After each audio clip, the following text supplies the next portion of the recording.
મિત્રો એક કોમેન્ટ છે, તમારા કોમેન્ટનો અભિપ્રાય પણ જણાવજો. કિશનભાઈ કરાંગિયા કહે છે આ લોકો માત્ર ને માત્ર કોલેજના વિદ્યાર્થીઓ અને સમૂહને ટાર્ગેટ કરે છે કેમ કે લોકો તેનાથી દૂર રહીને કોલેજ કરતા હોય અને પૈસાની જરૂર હોય. એકદમ સાચી વાત છે કે આમાં વધારેમાં વધારે લોકો કોલેજને લોકો ફસાતા હોય છે.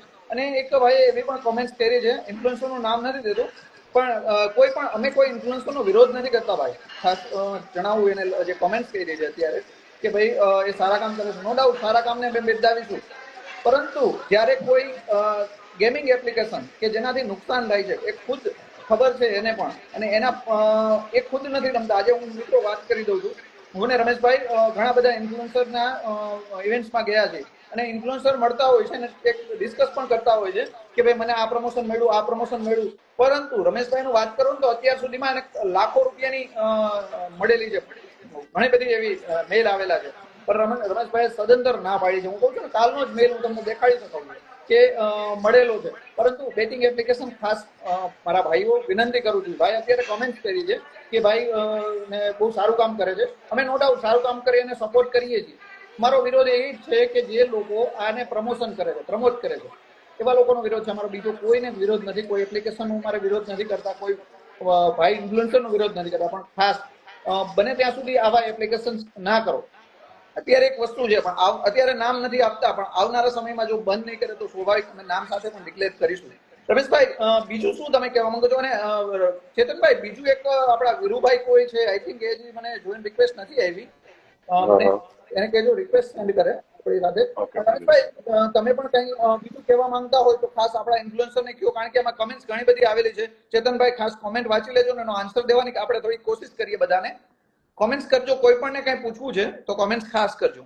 હવે ભાઈ, ઇન્ફ્લુએન્સર ને મારે એ જ કેવું છે કે જો ઇન્ફ્લુએન્સર હોય તો એને સારો એવો ઇન્ફ્લુએન્સર છે તો કંઈક ને કંઈક તો એનો ટૂંકમાં જે એના સ્ટેજ ઉપર હોય એનાથી તો એને એટલા પૈસા મળી જ જતા હોય છે.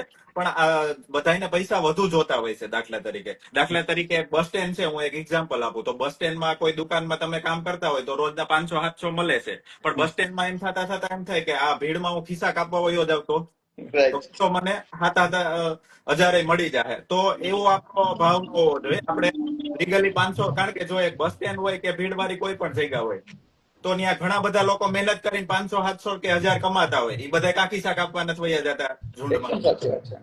એક એક્ઝામ્પલ છે, કોઈ એપ ઉપર ટાર્ગેટ નથી, પણ એક એક્ઝામ્પલ છે. હા, ખાસ ભાઈ હજુ કોમેન્ટ કરી છે. મોટેભાઈ, અમે તમને નથી કહેતા કોઈ એક ઇન્ફ્લુએન્સરને નથી, આ સમસ્ત બધા ઇન્ફ્લુએન્સરને કહેવા માંગીએ છીએ કે બને ત્યાં સુધી આ જગ્યા ઉપર આપણે જ વિચારીએ કે આપણે કોઈ એપ્લિકેશન થ્રુ લોભાઈએ અને આપણા પૈસા જતા રહીએ ત્યારે આપણે કેવું વિચારતા. આજે રમેશભાઈ જેમ હમણાં કીધું કે થોડા ટાઈમ પહેલા જ રાજકોટમાં ગળા ફાંસો, આવા તો ઘણા બધા કિસ્સા છે. મેં આજે જ ગૂગલ કર્યું હતું તો ઘણા બધા લોકો આમાં પૈસા ગુમાવી રહ્યા છે. પૈસા તો ગુમાવે છે, સાથે સાથે જાન પણ પોતાની ગુમાવી રહ્યા છે. તો એના માટે આ સ્પેશિયલ લાઈવ છે. વીરુભાઈ, તમે હા રમેશભાઈ જણાવો. મેં સ્ટાર્ટ કર્યું ને તે પછી મારી પાસે 10 લાખ રૂપિયાથી માંડીને 1.25 કરોડ હારેલા માણસના મેસેજ છે. ઓહો. એક સુરત વાળો દાખલો આપો વિક્રમભાઈ તમને. મને કે રમેશભાઈ, હું 8 દી માં દુનિયામાં નહીં હોઉં. એટલે પછી એને પર્સનલી ઇન્સ્ટામાં કોલ કર્યો કે ભાઈ તું 8 દી પછી કેમ નહીં હોય એમ. હું હવે ગેમિંગમાં હારી ગયો ને લોન લઈને હવે રિકવરી વાળા ઘીરે હેરાન કરે છે મમ્મી પપ્પાને. એટલે પેલા તો એની હિસ્ટ્રી આખી જાણી. તો પેલા હું 1000 માંથી 1500 બનાવ્યા ને એવું કર્યું એમ XYZ. પછી પાછા 1500 માંથી ડાયરેક્ટ 500 વયું ગયું. એવું કરતા કરતા પ્રોફિટ લોસ થતા 50,000 વયા ગયા ભાઈના. પછી એ છોકરાએ મમ્મી નામે લોન લીધી, ખાલી આધાર કાર્ડ ઉપર. પછી પપ્પાના નામે લોન લીધી આધાર કાર્ડ ઉપર. પછી થોડા જાજા ઘરમાં કઈક ઘરેણા બરેણા છે સાનમૂનો વેચી. પછી વ્યાજે લઈને 9 લાખે ટોટલ કોઈ તો એ રિકવરી કરવાના ચક્કરમાં. પછી પ્રોફિટ તો એક સાઈડ રહ્યું, પણ રિકવરી કરવાના ચક્કરમાં 9 લાખે કોઈ તો આપણો વિક્રય છોકરાએ જોયો. પછી મને મેસેજ કર્યો કે રમેશભાઈ, હવે મારું આત્મહત્યા કરવાનો વિચાર છે કે હવે તો આ રિકવરી વાળા ઘીરે. પછી મેં એને પૂછ્યું તારા મમ્મી પપ્પા શું કામ કરે? કે મમ્મી ઘરકામ કરવા જાય છે અને એના પપ્પા સિક્યુરિટી કરે. હવે બોલો, આની 9 લાખ રૂપિયા ઉડાડી દીધા ગેમમાં. હવે આ બધા મિત્રો જેટલા લાઈવ જુઓ છો ખાસ જોજો, સાંભળજો. હા બોલો. અને આ તો એક દાખલો છે, આવા દાખલા તો વિક્રમભાઈ સેંકડો દાખલા છે. અને આમાં છે ને ભણેલ ગણેલ લોકો હલવાઈ જાય છે. હવે હમણાં કોઈ SBI નોકરી મળી એસબીઆઈ માં નોકરી મળી એટલે એજ્યુકેટેડ હોય તો જ એસબીઆઈ માં નોકરી આપી હોય. હા બરોબર. બે બેંક એમણે તો નોકરી નો આપી દે. તો ઈ ભાઈ 20,000 હારી ગયા હતા ગેમમાં. એટલે આમાં એજ્યુકેટેડ લોકો પણ હારી જાય છે. પણ આ લાલચ છે ને, લાલચ પૂરી બલા છે. પણ જો પેલો નંબર તો આપણો જ આવે કે આપણે લાલચમાં જઈએ. દાખલા તરીકે ઉંદરડાનું પાંજરું છે તો ઉંદરડો રોટલી ખાવા જાય છે એટલે હલવાય છે. એકદમ તમારા ઉદાહરણ બધા એકદમ સચોટ હોય છે. અને બીજું વિક્રમભાઈ કહી દઉં કે આ લોકો નવીન નવીન સ્કીમ લઈ આવે. 1,000 રૂપિયા તમને ફ્રી બોનસ મળશે એટલે આવો. હવે એક ફેરી ઉંદરડો આવી જાય ને, ગામડાના લોકો જોતા હોય ખબર હશે, એક ફેરી ઉંદરડો પિંજરામાં આવી જાય ને પછી બીજી ફેરી નો આવે એને ખબર હોય. એમાં ઉંદરડાને પકડીને વાંસ છોડી આવ્યા ક્યાંક અભાવરી જગ્યાએ. પછી બીજી ઉંદરડો ક્યાંક ઘરમાં જાય ને તો એને ઘીવાળી રોટલી કરવી પડે. એટલે જે બોનસ આપે ને એ ઘીવાળી રોટલી સમજો તો. એકદમ મિત્રો સીધી ભાષામાં રમેશભાઈ જણાવ્યું કે લાલચમાં જ લોકો ફસાય છે. ચેતનભાઈ ખાસ તમે જણાવો. અને આપણું વીરુભાઈ કંડોરિયાને જોઈન કરવાનું કહે છે લોકો, પરંતુ હજી વીરુભાઈ આઈ થિંક રિક્વેસ્ટ નથી આવી વીરુભાઈની. એક મિનિટ વીરુભાઈ, તમને ઇન્વાઇટ મોકલું છે, એક્સેપ્ટ કરજો. હા ચેતનભાઈ તમે બોલો. હા, હવે હું એક એમ કહેવા માંગુ છું કે જો અત્યારે એઆઈ નો જમાનો છે, બરાબર છે, ટેકનોલોજીની વાત કરીએ આપણે પૂરેપૂરી રીતે, તો અત્યારે એઆઈ નો જમાનો ચાલી રહ્યો છે. આજે તમારો ફોન છે, તમે કઈ બોલો તો થોડીક નજીકમાં અત્યારે કઈ ચીજ બોલો, બરાબર, ક્રાઉડમાં કોઈ બોલતું હોય તો સેમ ટાઈમ તમારા ફોનમાં ચીજ આવી જવાની છે. તો હું એમ કહેવા માંગુ છું કે એકચ્યુઅલી ગેમ કોને કહેવાય? આજે બેટિંગ ગેમ કહીએ છીએ, બરાબર છે, ગેમમાં તમારી સ્કિલ હોય, ગ્રાઉન્ડ ઉપર તમારી સ્કિલ હોય, વોલીબોલમાં તમારી સ્કિલ હોય છે, બરાબર છે, તમે ટીમ બનાવો, સ્ટ્રેટેજી બનાવો, તમારી સ્કિલ હોય છે. પરંતુ હવે હું કહેવા માંગુ કે હવે એક એવી ગેમ, બરાબર છે, ગેમ કોઈ માણસો તો બનાવી હશે ને, ગેમ ડિફાઇન ગેમ છે, બરાબર છે, કોઈ માણસો તો ગેમ બનાવી હશે, અને ગેમ બનાવ્યા પછી કોઈ તો એવું હશે કે ગેમ ને ભાઈ સોફ્ટવેર ડિફાઇન છે, એટલે કોઈ તો એને ભાઈ ઓપરેટ કરતો હશે, બરાબર છે. લોકોને એ ખબર નથી હોતી કે હું ગેમમાં રમું છું, પણ ભાઈ ત્યાં કોઈ એક સ્માર્ટ પર્સન બેઠો છે, બરાબર છે, એ ગેમ આખી ગેમને પોતે મોનિટર કરે છે, અને જ્યાં તમારે જીતવાનો ચાન્સ ઓછા હોય એટલા લોકો હારે છે. એનું કારણ શું? કેટલા લોકો, હવે તમે મને કહો, એટલા આંકડા આપો મને, કેટલા લોકો જીતી ગયા છે?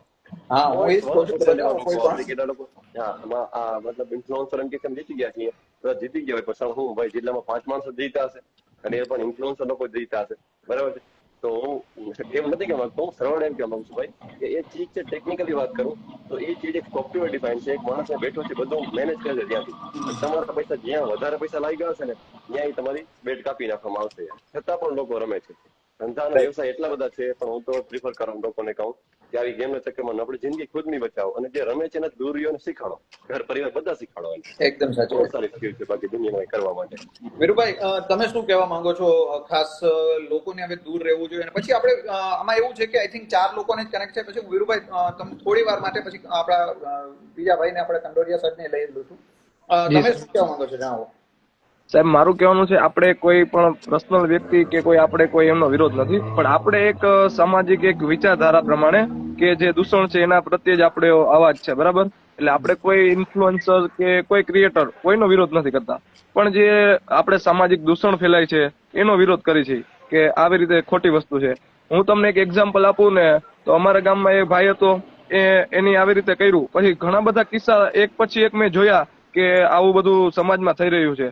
એવું નથી કે આપણે આગળ આવી, પણ ઘણા જે છે આમાં સરકાર પણ છે કે બીજા જે અમને અમારે વાત થઈ હતી કે બીજા લોકો છે, એ લોકો આવા લોકો માટે ગોતે છે, કેમ કે આ લોકો એ પોતાના પ્લાનિંગ થી કે જે એના ઓપરેટર હોય એ આવી રીતના સ્કેમ કરી અને લોકોને ફસાવતા હોય છે. અને આમાં લોકોને શું છે, અત્યારે બધાને શોર્ટકટમાં કમાવાની બધાને આદત થઈ ગઈ છે કે જલ્દીથી કમાવામાં લોકો એમાં એમ હોય કે એનો વિશ્વાસ હોય કે કેમ કે હારા ઇન્ફ્લુએન્સર હોય, ક્રિએટર હોય, આવી એડ કરે તો એમને થતું હોય કે આ લોકોને એટલી નામ છે, ફેમ છે, તો આ એડવર્ટાઇઝ કરતા હોય તો એક સારું જ છે, એટલે લોકો છે એમના ભરોસે બેસતા હોય છે. એક રીતે ખાસ તમે કીધું એ પ્રમાણે હીરો લોકો માને છે કે ભાઈ આ ભાઈ છે, આના ફોલોઅર સારા છે, એટલે કે એ સાચું છે. પણ આંધળી ખાસ લાઈવમાં ના રહેવું. આપણે હવે કંડોરિયા સાહેબને જોઈન કરો. એક સેકન્ડ.